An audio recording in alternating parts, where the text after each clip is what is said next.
Bonjour à tous, alors aujourd'hui on est sur une Skoda Octavia 1,4 litre TSI. Et là on a une grosse fuite de liquide de refroidissement qui est au-dessus de la boîte de vitesse. Et je ne savais pas sur ce modèle là, en fait la pompe à eau est vissée en fait à cet endroit là. Et elle est entraînée par courroie par une poulie d'arbre à cam. Du coup, ça fait une belle petite pièce à retirer, puis c'est bon à savoir que c'est de ce côté là. Du coup là, roulement de pompe à eau HS, etc. Et du coup je vais vous montrer, c'est un sacré boîtier. Du coup, c'est représenté, alors attends que je me trompe pas de sens, voilà. C'est représenté comme, pardon, je suis mis à côté, c'est représenté comme ça. Alors, on va mettre en gros plan, hop. Avec un petit cache courroie qui est là-dessus, et une petite courroie qui vient donc se prendre entre la poulie d'arbre à cam et la poulie de pompe à eau derrière. Et du coup, ce qui est pour moi une première chez VW, enfin après j'ai pas fait tous les moteurs, mais il y a deux Carlosta, il y en a un qui est à 87 degrés et un à 105 degrés. Première fois que je vois ça. Donc là on va enlever le petit cache et on a la pompe à eau. Donc avec un premier Carlosta là et le deuxième est dans le boîtier en plastique. Donc du coup dans tous les cas si on veut changer un Carlosta, on peut enlever que ce petit boîtier là pour faire le premier.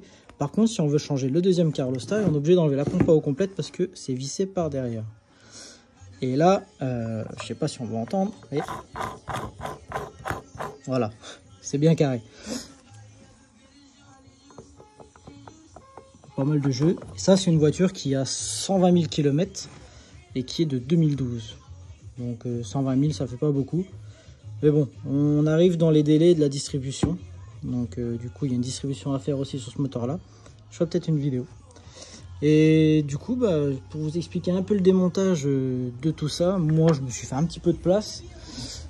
J'ai défait le faisceau des bobines parce qu'il y avait un bout de fil qui passait là. J'avais pas envie de forcer, de m'embêter parce qu'il y a une vis qui est juste là pour le cache. Du coup j'ai enlevé un peu le faisceau juste pour décaler. J'ai débranché 2-3 durites d'eau pour avoir de la place que j'ai été poussé sur le côté. Et j'ai retiré le tuyau rigide qui est branché là et qui va au turbo.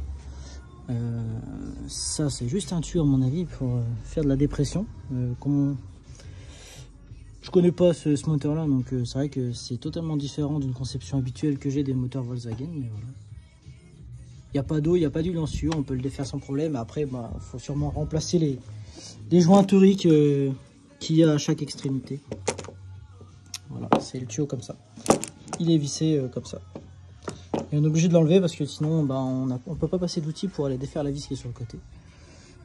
Donc une fois qu'on a fait ça, on a donc 1, 2, 3, 4, 5, on a 5 vis qui tiennent le bloc pompe à eau complet. Voilà. Et après ça sort tout seul, hein. Juste faire attention au tuyau rigide du Master Vac, hein, de rien casser. C'est fragile ces choses là. Et puis voilà. Donc il n'y a rien d'autre à expliquer je pense pour moi. Bon après moi qui ai défait le faisceau, je me suis fait des petits repères parce que là il y a deux prises identiques, hein, faut pas pour les déphaseurs, hein, faut pas se tromper. Donc voilà, petite écrou de 10 parce que là on a le fil de masse du faisceau qui vient se brancher sur la culasse. Et puis voilà, ça fait une petite explication simple, mais bon j'espère que ça a été assez explicite pour vous. Voilà. Du coup, je vous souhaite une bonne continuation sur les vidéos et puis peut-être une prochaine sur la distribution. Au revoir.